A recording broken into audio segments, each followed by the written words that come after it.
Hello বন্ধুরা, আজকে আমি মৌলন্দি মাছ কীভাবে রান্না করবেন, ছোট মৌলন্দি মাছ সেটাই আমি দেখিয়ে দিচ্ছি। তো ওই যে আমি ফ্রাই প্যান বসিয়ে দিয়েছি, তো তেল দিয়ে দিয়েছি, এই যে পেঁয়াজ কাঁচামরিচ দিয়ে দিয়েছি। এখন একটু আদা রসুন বাটা দিয়ে দিব, এই যে আদা রসুন বাটা দিয়ে দিলাম, অল্প একটু এক ছিটা আদা রসুন বাটা দিয়ে দিলাম। তো এখন এটাকে একটু নাড়াচাড়া দিয়ে তারপরে আমি হলুদ, লবণ, তারপরে আপনার জিরা ধনিয়ার গুঁড়ো দিয়ে দিব, দিয়ে নাড়াচাড়া দিয়ে তখন আমি টমেটো কুচি করে রেখেছি ওটাও দিয়ে দিব।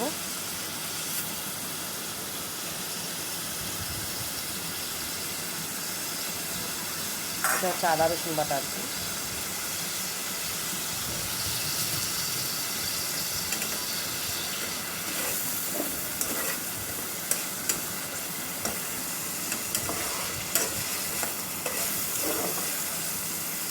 আসলে আমার এই ভিডিওগুলো হচ্ছে আপনার সব সুচিতা লাইফস্টাইলের রান্নার ভিডিও ছাড়ি এখন ইউটিউব চ্যানেলে। আপনারা আমার ইউটিউব চ্যানেলতে ঘুরে আসবেন, সবাই সাবস্ক্রাইব করবেন, এটা আপনাদের কাছে আমার অনুরোধ রইল। এই যে হলুদ দিয়ে দিয়েছি। আসলে তরকারিতে হলুদ মশলা যত কম খাবেন তত ভালো। অনেক সময় আমরা ভাবি যে তরকারি লাল টকটকে দেখা গেলে খুব সুন্দর দেখা যায়। অ্যাকচুয়ালি ওই লাল টকটকের তরকারি পেটের ভিতরে গেলে সমস্যা করে প্রতিনিয়ত।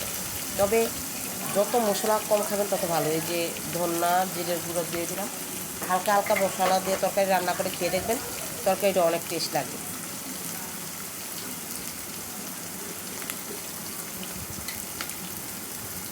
এখন আমি একটু নাড়াচাড়া দিয়ে দিব, লবণ দিয়ে দিলাম।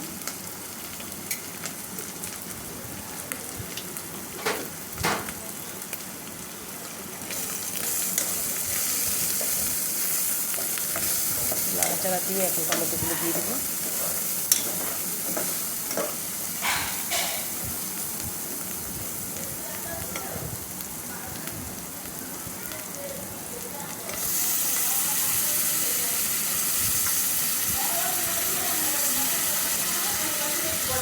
এই যে টমেটোগুলো দিয়ে দিলাম, কুচি কুচি করে রেখেছিলাম ওগুলো দিয়ে দিলাম।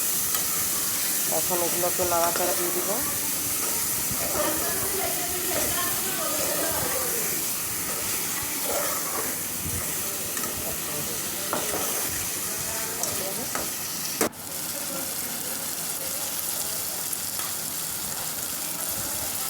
এখন এই যে মৌলন্দি মাছগুলো সব দিয়ে দিলাম।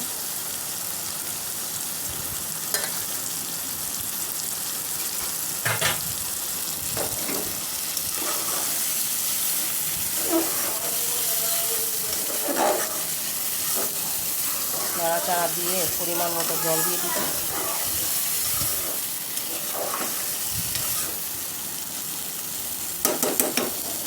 পরিমাণ মতো জল দিয়ে নামানোর আগে আমি একটু হালকা করে ধনিয়া পাতা দিয়ে দিব, নামিয়ে নিব।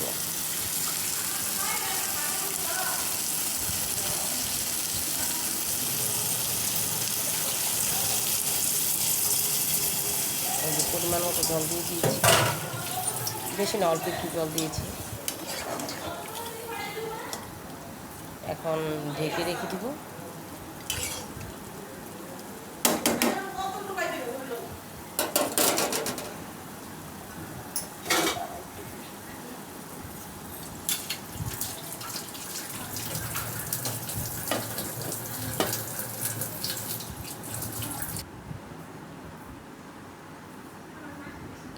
এই যে রান্না হয়ে গিয়েছে, শুকনো শুকনো করে রান্না করেছি, ঝোল রাখিনি, ধনিয়া পাতা দিয়ে নামিয়ে ফেলেছি। এই যে আমি পরিবেশনা করে রেখেছি। ধন্যবাদ সবাইকে।